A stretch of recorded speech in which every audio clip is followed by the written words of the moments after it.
Halo guys, kenalin nama saya Krisantrianti. Saat ini saya berada di Pondok Ince. Dan hari ini saya akan mencoba makanan yang ada di Pondok Ince. Ayo masuk!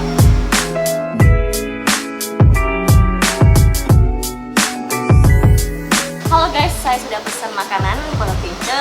Saya pesan nasi kuning, yaitu ada macam-macam makanan di dalamnya. Ada nasi kuning, ada telurnya, terus ada ayam goreng, terus kentang, sambal kentang, sama pentol. Ayo kita cobain.